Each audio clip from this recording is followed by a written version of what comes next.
Hello, hello, hello, and welcome back to Summer Showdown 26, a global soccer showdown with the Qooligan and the Netherlands and myself, Gary Striker. Wow, could you butcher the country's name? Or? Netherlands. No. Netherlands. No. The Netherlands, Netherlands. Right? Netherlands. It's a long E. Okay. But we will... Netherlands. No. Butchered. Ew. I think that's... For shame, Gary. It's do you know what it is? It's the Afrikaans pronunciation of it. That's what it is as well. That's how the Afrikaans say it. Yes. Yeah. But I didn't want to call you out, but sure, you go ahead. That is. You go ahead and reveal all of your dark history. That's fine. Sub-dialects of dialects and colloquialisms of different nationalities and cultures. All that good stuff. Anyway, Qooligan, we are through... Is it game week 8 now? Game day 8.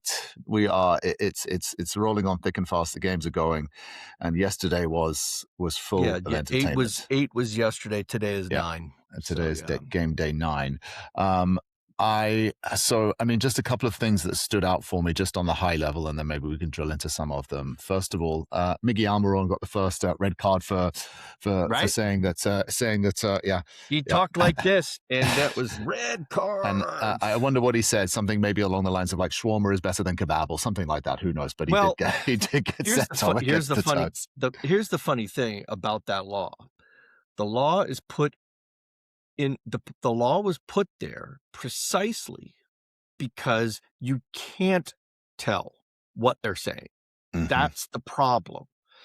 When you go like this and it's loud in there, even if and that referee was close, even with that, you can't hear. So the problem is it becomes a he said, thing.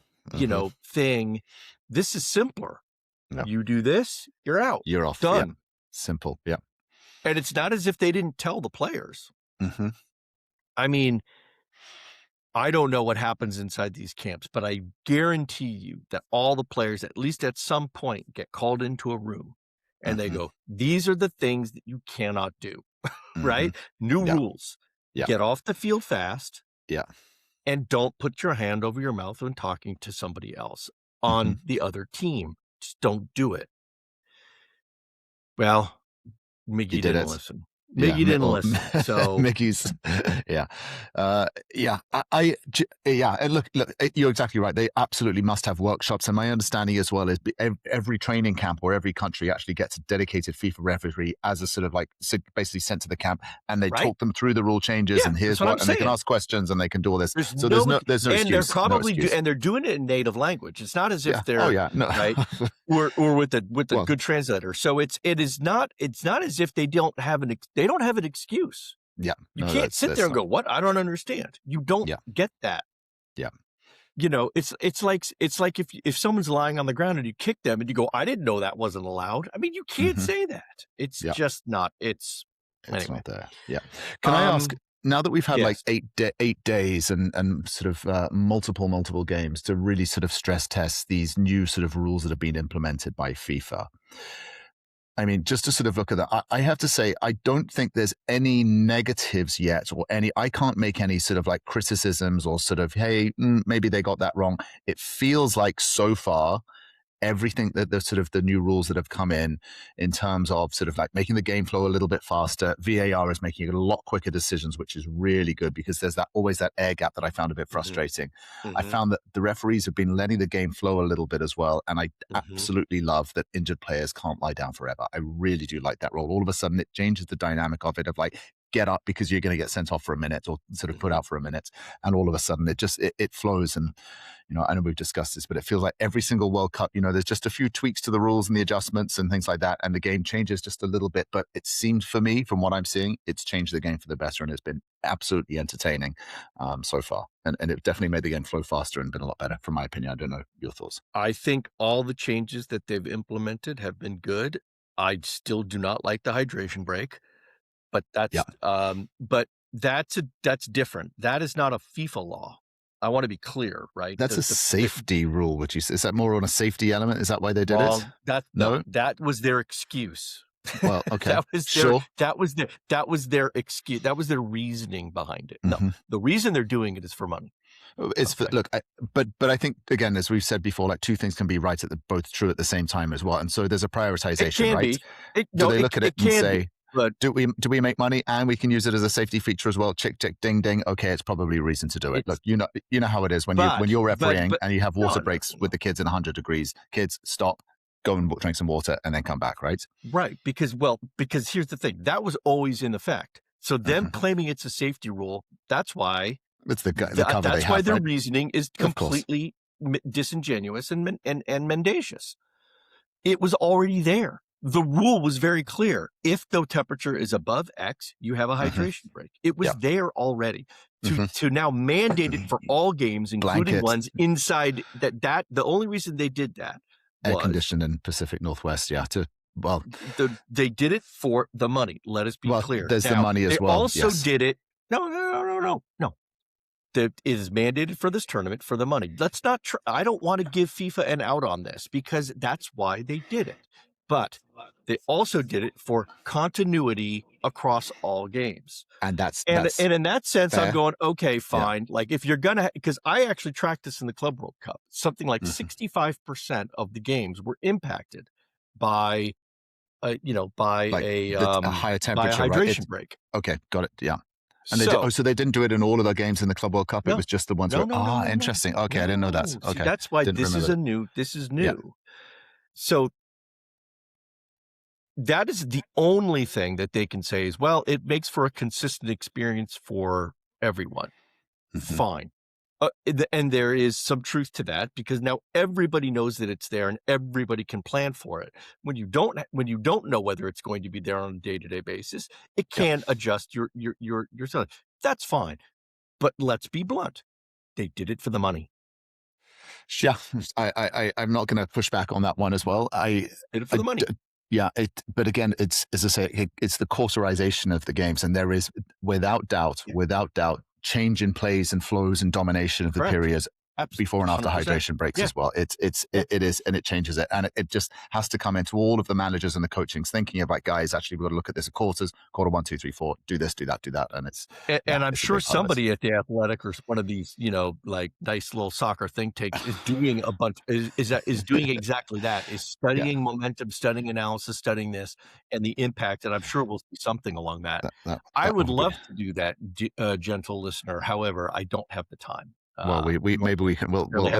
Nor do I necessarily have access to the raw data. Bring that up in the fashion. We'll have that in our editorial meeting and discuss it and find someone to do it because I do. It's a very interesting concept. I do like that sort of think tank style thinking. Yeah. So Turkey are out. It's official, right? They are done and dusted. They are. If you were up late, you would have seen my article on that, which was the last missive I published before going to sleep. Yeah. Well done, Qooligan. Here's another takeaway. Brazil did not impress me, and Brazil did not seem all that. I know they won 3-0 against Haiti, but my vision of a Brazilian team is flair, samba, relentless attacking, slick passing, slick interplay. And it just didn't feel like that. It felt they looked like a European sort of Champions League team almost in a way, rather than the Brazil national team. Would you concur with that? Or they just I would just say they suck, but I would go there. But I do think that your view on it makes sense. I hadn't actually thought of it that way, but when I hear you say that, I go, damn, Gary's right. And that, ladies and gentlemen, is going to be not a first, but it is a rare occasion on this show. Does it piss you off a little bit? A little deep down, it pisses you off a little bit. No, it doesn't actually. No. Listen, if there's anything that I can say, it's I appreciate getting insights into things that I didn't realize. I genuinely mean that, because now when you say it, I go, huh, yeah. Ancelotti is turning them Italian. Ancelottification. Well, just not even Italian, just the sort of Real Madrid sort of. Just the Ancelottification of the Brazilian national team, isn't it? Right? It's they were not. Yeah, they're like great. Italian without the good defenders. Yeah. And Haiti is also, just so you know, Haiti is also officially out. Sadly, because I think they've at least while they haven't shown great quality, they have shown great pluck and great spirit. And, okay. I mean, ultimately you got to balance the two. You got to have at least a few moments of quality along with some drive. Yeah. But no, Brazil, they got the 3, sure. And then kudos to Haiti for holding them in the second half. I mean, they just stopped them. And that's fantastic. You said this yesterday and said if you're going to go down your way and playing your way, and they've not put any shame on themselves. Not like Turkey, for example, they've not put any shame. They can hold their heads held high. And look, they've still got a game against Morocco, and who knows? And like these are the kind of games where actually there's banana skins actually hiding in these games as well. I also say, boo Morocco. Two things happened in 2 games that were somewhat anomalous and a deviation from the way this World Cup has gone on. All the action was in the beginning of the games. This is completely different from almost all the other World Cup days that we've had, where the action has been at the end of games, where shocking, stoppage time goals were something that happens in the last 10 minutes, what I like to call the clutch time of the game. All of that, where all that goes on. This was different. This all happened, and this was all front loaded. You had two goals within 2 minutes in 2 games. Yeah. Right. The first one was Morocco, 71 seconds. Yeah. The second one was Paraguay, 65 seconds. Both of them great goals. Nobody's taken away the quality of the goal. But it also in both games, that was it. There was nothing else. It was pretty dull. Lots of fear, lots of trying, lots of effort, lots of crying, but no goals. No more goals. Yeah. Scotland, you could see the difference in class and quality between Scotland and Morocco, couldn't you? Scotland were trying, giving it everything, but you could just see they're just not the same caliber, right? But here's the thing. The heart played. They played with heart. That's true. But they played and they drove and they really looked okay. They just weren't able to get that final shot in. Morocco, though, why are they just rolling over? I mean, listen. You want to go far, you got to do better, boys. And I'm saying the same thing to Brazil. And I'm saying this, I mean, I could say the same thing to Paraguay, but listen, Paraguay, we'll get into that game. There's a special place in this podcast for what happened to that game. Outside of the Almiron red card. Morocco didn't look good enough. Brazil didn't look good enough. That entire Group C is just it's underwhelming. Trash. I'm sorry. It's not great. Yeah. And as a son of Scotland through my lineages, it hurts me to say that. And maybe some of these third games will be fantastic. I mean, but here's the thing that I find intriguing, and mark my words, the Scotland-Brazil game now becomes a real spectacle. Because guess what? Scotland could still pull off a very un-Scottish miracle here. They could win the group, right? Yeah, the miracle in Miami, right? They really could. They could. And those tickets were already sort of the most, I think those, or it was the Portugal-Colombia game in Miami, those two were the most expensive sort of like secondary market tickets to get. And I was scratching around trying to find. That's until the USA at Levi Stadium. Suddenly the cheapest stadium in the whole World Cup became the most expensive stadium in the World Cup. They really did. Yeah. Did you see the price hike? The price hike was ridiculous. Oh, for the third US game, all of a sudden everyone wants to be a US fan. All of a sudden, no. I'm talking about because we already know where the US is playing. They clinch top spot. Nobody can take that away from them. Yeah. And so now we know they're playing down in Santa Clara. Yeah. And if you were smart, the minute that ball rolled off Australian shin into the goal, you were going on there and pre-buying a ticket just to anticipate, right? So because the prices for available tickets at that stadium like tripled for within the span of that game. For which game? Sorry, you talking? Oh, but they're not USA Turkey. No, dude, listen to the words that are coming out of my mouth.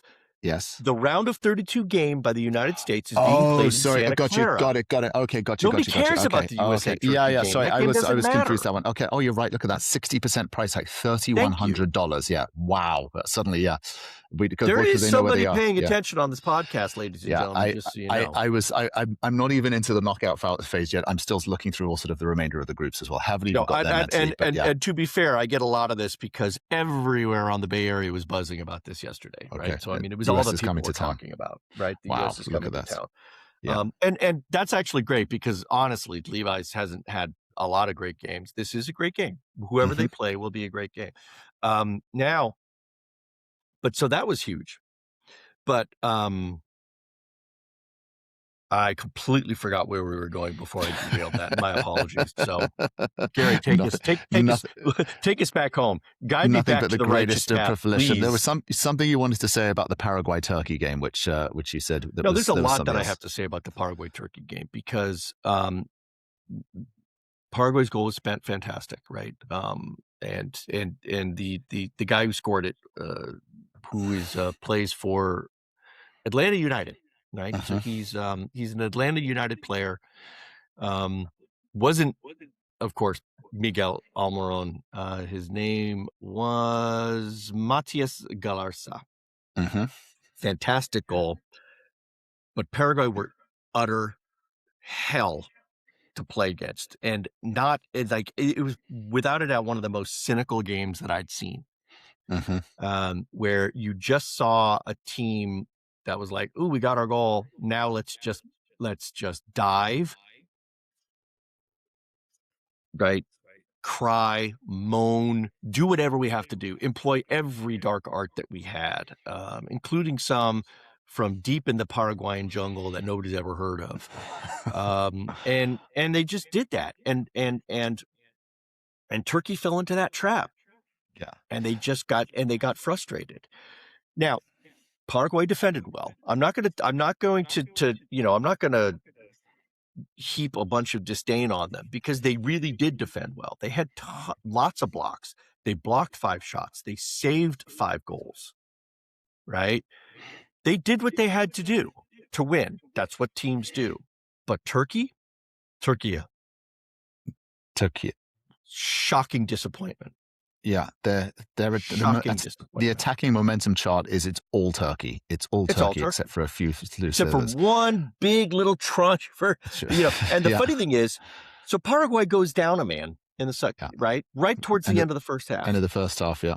And while they had fewer attacks in the second half, statistically, the attacks were better quality.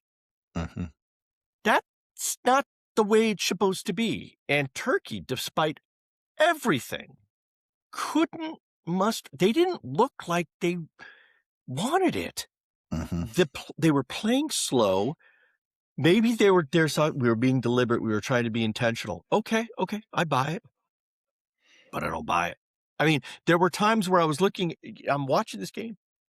I freeze the game and I go, there's only 5 Turkish. I only see 5 Turkish bodies in the frame on the TV. In the attacking half. Yeah. That's not right. You got to throw everything up front, right? And they didn't do that. So I have a theory why Turkey underperformed because they have really underperformed. I mean, just looking at the quality that they have on the pitch and sort of particularly those 2 young players of Gula and Yildiz, I will say this, and I think you'll agree with this. Arda Güler was a big disappointment in the last 2 games. He has not performed well. And the reason why I feel like he didn't perform was he was trying to do too much. He was like, guys, I play for Real Madrid. It's okay. I'll carry the team. And he just didn't have the sort of the presence in a way. And I just felt that he was just doing a little bit too much. And I think he was a bit of a problem for them, to be perfectly honest. But maybe. Yeah, there is a certain amount of that could be true. That could be true. What was your take on the US game? I know this was again Pulisic. The boy Pulisic again. Told you. Called it. Yeah, you did call it. And I was putting it down to sort of media speculation just to sort of stir the pot and keep it going. But Jenny ain't a liar. Jenny Taft. Jenny Taft you were delivered. You were being. Jenny Tafty humiliated me. No, I wasn't being nasty to her, but I get that they have to sort of find stories. But Pulisic, I get that he's a delicate gazelle, and he takes a knock, you kick him, and he's out. And again, calves, hamstrings, it's perennial with Pulisic. Unfortunately, it's why he will never be a superstar, because he just can't get a run, and the game's going on long enough. In terms of the US and the way they played, I thought they were sort of solid. You could see they were missing that dynamism of Pulisic and had to play slightly differently. But I thought they were pretty solid and pretty comfortable, and Australia weren't too much of a threat with them, and they were able to contain them. Yeah. Listen, it was not a mirror image of their game against Paraguay, but it had a number of parallels. And I don't think the parallels are necessarily speaking well for the US. Again, this is my thought. They were not good in the second half. Mm-hmm. They put the game away. Yeah. Once again. But I'm watching that game going, a better quality team than Australia would have made them pay. Yes, you're right. They've had two easy games. Renaissance easy, not as sort of competitive as it will be. It's going to get harder, boys, as you go deeper into this competition, and they'll get found out. But their play in the first half was good. It was scintillating, right? Pepe was no Christian Pulisic, but he was fine. The subs all came on, did their job, right? And so it was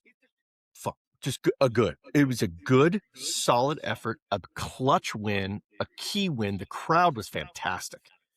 I mean, seriously, the Seattle crowd, kudos to them, because they were just absolutely, poor Australia. They must have sat there going, Jesus, really? It's like, I can't believe this.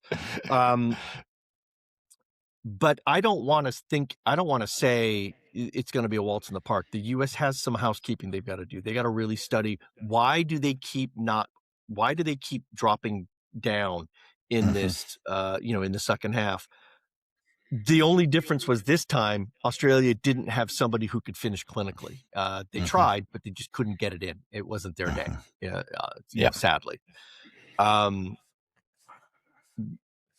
What is now, and truly, what a dream scenario for the United States. Because of Paraguay's upset, they now own the top spot outright, because they hold the tiebreakers against Australia. So Australia plays Paraguay in their final game. One of those teams is probably going to win. That win is going to give them 6 points. That's going to tie the United States. But because the United States beat them head-to-head, which is the first tiebreaker, they're guaranteed top spot. They can lose 20-0 to Turkey. Doesn't matter. But the goal difference changes. But really, does it go on head-to-head? It's not goal difference. It's head-to-head. Really? Okay. Read the rules. No. But when those are new rule changes? No. This isn't a rule change. Every tournament has tiebreaker rules. Those are not set by FIFA. FIFA does not set tiebreaker rules. Interesting. Tournaments set tiebreaker rules. So they could change them however they want. Doesn't matter. They can do, there's no big collective, or like IFAB makes the rules of the game. FIFA doesn't make the rules of the game. IFAB makes the rules of the game. But FIFA makes the rules for the tournament. And the tournament rules are head-to-head, then goal difference, then yellow cards, etc. There's a whole litany. There's a whole stack, right? That head-to-head is crucial, because that's what guarantees the United States a win. Okay, right? Interesting. Seriously, they could go in with negative 19 goal differential and 6 points. And their goal difference changes. Wow. Still all the way in. All right. Well, that's why it's critical, right? Well, so because they look beat the two teams that can tie them. So pretty much, all three host nations now are topping their groups, and probably going to sort of, going to top them. And as you say, with the head-to-heads as well, it then puts them all in good stead to win their groups. But the reason why this is important is because the Turkey game now doesn't matter. This means Christian Pulisic can sit and nurse that tender calf of his even more. He doesn't have to play, which he was probably going to have to do if they needed a point. He would have to play. Also, all 4 yellow card players don't start. Right. Yeah, of course. And they reset. Because then their yellow cards are wiped clean. U.S. comes in with a full roster. And even better, the guys that are never going to touch grass suddenly get a chance to start. Touch the grass and tell their parents that they played in the World You're Cup. talking about Zendejas, right? Yeah. You're talking about some of the central defenders. Chris Richards can take a breather, right? Yes, if his tendons are sore, he can take a breather and just get stronger. This is the biggest win for the United States. It's not Paraguay's win wasn't just for Paraguay. That was a win for the United States. They won twice yesterday, right? And they're gonna and this, it's such a boon for them. It is such a boon for them. And so who are the players? Players that haven't touched grass yet, right? Zendejas. Haji Wright, yes, he got playing time, but let's face it, it was garbage time. Mark McKenzie, right? The Toulouse defender. Miles Robinson from FC Cincinnati. Max Arvston from Columbus Crew. These are guys that haven't touched anything. They haven't they've just been training camp, doing their thing. Brendan Aronson, right, from Leeds. They're all going to get some time. Because they need World Cup experience. You need to have that rush, because then Poch can look at them and evaluate how they handle Turkey and go, is this the guy that I need for whatever purpose? He might already know this, but still give these guys the chance, right? Give these guys something. It'll reap benefits down the line. Because Balogun can't start. He's got a yellow card. You don't want him. Right? Okay. You don't want to pick him one up. Yeah, absolutely. Right? Because we're talking Chris Richards, Anthony Robinson, Fowler and Balogun, and one more. Oh, yeah, Tyler Adams. Well, that opens up a whole, that's a right back, a center back, a midfielder, and an attacker. Guess what? Everybody I just listed fills all one of those things. Perfect. Put them in. And if they couldn't, do gigantic changes at halftime. Because it doesn't matter. Huge. Okay. Huge. Wonderful. And didn't Poch also equaled a record, didn't he? Or won a record of like the most games won by a US coach or something like that. Did you see that? I sort of saw it while I was sort of like in passing at the bar I was at. But it wasn't impressive. It was like played 25, lost 15, won 10 or 9 or something like that. So Anyway, let's move on to today's games. This is another good day of games. I am the game I'm looking forward to the most is your beloved Netherlands against Sweden. Literally 1 hour from when we're recording this. This is the Dutch are going to care, and they need a win. They need a result.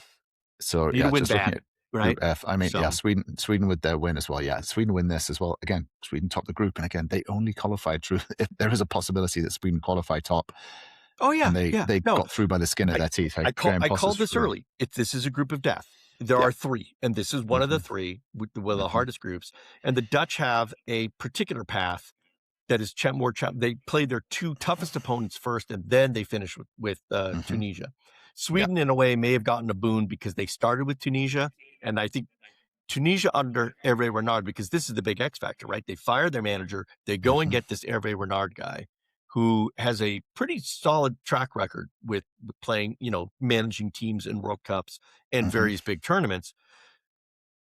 I think they're going to be a little difficult. I think they're going to be different. I think they're not going to be quite as easy as they were before. But still, it's Tunisia. So you expect to see Japan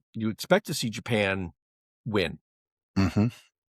So that really means that the Netherlands-Sweden game becomes a real critical one. Sweden's defense is a little suspect. They haven't really been tested. And I think the Dutch are skilled enough they can carve through. The only problem with the Dutch is they just can't keep balls out of goals. And it was terrible luck for them in many ways with Japan. I mean, both goals took deflections. Well, sometimes you need a little luck. Didn't happen to them then. We'll see what happens, because Sweden, it's not like they're bereft of attackers. They've got some of the best. So I think it's really easily the best game of the day. I agree. In terms of like people Jeopardy playing each other and all of that. As you say, if Holland have a problem keeping the ball out of the net, which is going to be a problem, Sweden will be licking their lips, because that forward line of Isak and Gyökeres will just be like, guys, let's get at them. Let's go on. Let's have some fun with this, right? So that will be. And they're young, and they're young, and their young guy as well. Is it who is that? Yasin Ayari. He does. The Tunisian sort of descendant. Also, you got an interesting lineup of Isak against Van Dijk. So when he was fit, he was There's practicing and training against him. They play with each other. They all know each other really well. They train against each other. So they'll know each other's as well. And Dumfries has just got the move to Real, right? Denzel Dumfries went from Inter. Am I correct? I don't know. I'm not even really. I'm not. I think there was a move. He was at Inter, but I think there's been some. It's basically Real and Spurs have been spending a lot of money. It looks like I haven't been tracking it too much. There's been other things going on. But I agree with you. This is the game of the day, closely followed by Côte d'Ivoire against Germany. I'd like to see now Germany. Now they're going to have an actual real test because, of course, their first game that they played in against wasn't obviously anything, and we all understood why. But they're going to be playing against Côte d'Ivoire, and I have to say I was very, very impressed by Côte d'Ivoire. Just the way they lined up, just the team. That back line is. They were resilient, very resilient. Wall. It is very, very sort of hard to beat them. And I think, hopefully Diallo will start. Amad Diallo will start, obviously, after his wonderful performance and goal that he got in the last game. Diomande as well. He's also got an opportunity to sign against some real competition. And again, also, if you think about it, plays for RB Leipzig. So again, knows a lot of these players as well and has played against them at their level as well. So so there's no reason there. So that will also be a very, very entertaining game. And of course, I'm a big fan of Desiree Doué's brother playing at right back as well. Guela, I believe is how you pronounce it. So so that will be a good one. Germany, they've been underperformers the last couple of World Cups, and this is their chance to try and turn that sort of around. But they've got the players. There's no reason why they can't perform, but this will be a good test and a good matchup, that is for sure. I feel equally excited about this match. So, yes, I will probably watch these two. I may tape and go through the other ones. Only because I need a little bit of a break. You've been complaining about soccer fatigue. I'm finally getting the soccer fatigue. There you go. Yeah, I had last night on Thursday. I'm very glad that I stayed up for the Turkey Paraguay game because that was a significantly impactful match on Group D, and I'm glad I watched it. I've never seen anything. Turkey's had more possession and more shots than any other team by orders of magnitude. And just failed. And I think watching collapses like that teaches you a lot about the game, usually in a negative way. But that said, Germany, Côte d'Ivoire, fantastic game. I don't think there'll be a lot of goals, but I think that they will be impactful. I do think the Netherlands and Sweden is going to be a bit of a goal fest. I'm predicting a 3-2 win for the Netherlands. That's bangers. Oh yeah. Absolutely. That's what I'm saying. Okay. I don't know about Germany and the rest, but I'm also going to watch with some interest the other ones. Ecuador, Curaçao. I got a soft spot for Curaçao. I really do. It's like, and here's the thing. Ecuador's defense, we know it's great, but Ecuador is highly dependent on Enner Valencia. So dependent on him. And Curaçao's the type of defense where Valencia can take advantage of it, either by finding the gaps and making the play, or more to what I think is going to happen is he's going to run directly at defenders and draw fouls. This is their entire strategy is, hey, Valencia, go and literally run into every leg you can. Get kicked, Run into anybody in a Curaçao kit and fall down and just wait for that to come. And then we'd have to wait and see because, but Curaçao gets an early goal. All of a sudden, Ecuador gets in their head. Right? I mean, we know that it's going to be all yellow. Right, because the Ecuadorian fans are fantastic and show up for their team. One of our racers, Daniel Esquierdo, was actually up in Kansas as well. Went to that game as well. Arrowhead's going to be full. It's going to be a sea of yellow there. It really is. Those Ecuador fans are really going to show up and support. But that Curaçao, it's not a Curaçao army. It's more like a Curaçao expeditionary force. I mean, it's a tiny little group that show up, but they love it. They're doing their thing. And I do think deep down, almost anybody who's wearing a Dutch jersey would easily swap in a Curaçao kit and be just as supportive of the team. They'll go, double bubble, right? Double. Because everybody from Curaçao is also Dutch. So there you go. There we go. And then the last game, Japan-Tunisia. Again, this has the makings of a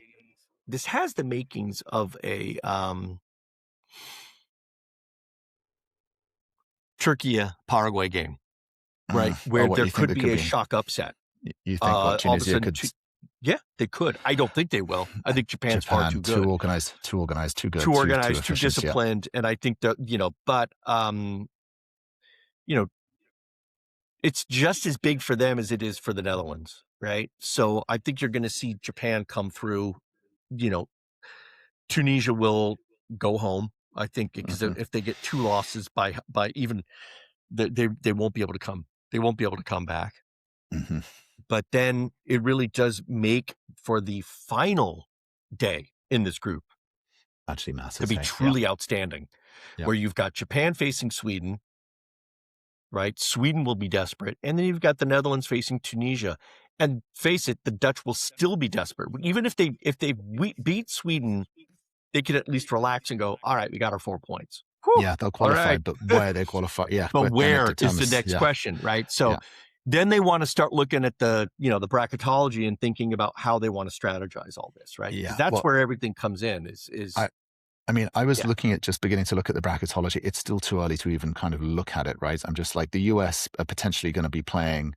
They play a third place team from one of 5 different groups. Exactly. Correct. So it's too early to tell now even to look at it and sort of try and start to project and predict. But obviously, the good thing is they know they're first. So that's why all those US fans have jumped on those Santa Clara tickets. But they could play third place of group B, E, F, I, or J. So it could be anyone. We don't know yet. So there's still some time before we can start sort of seeing what the sort of the interesting thing is they cannot play Iran because G is not in that group. And they won because they'd have to have come second as well, and because they've won that group. Yeah, that's the only way they could play Iran in this scenario was if they finished second and Iran finished second. Because they finished first, Iran is no longer on the.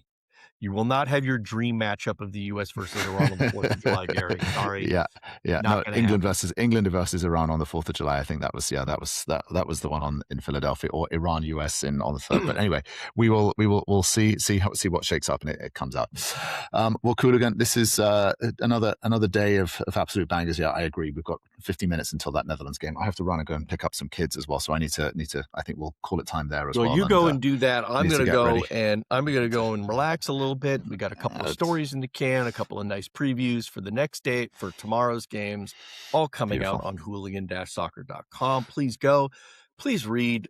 Sometimes we even get, some deep thought pieces like me talking about the Paraguay turkey when I'm exhausted after 10 hours of straight football and I'm just fried, but I feel that I got to get my thoughts out. Fried and editorialized it and done all those things as well. Wonderful. All right, Qooligan, a pleasure as always. Until tomorrow. More. Hoop Holland.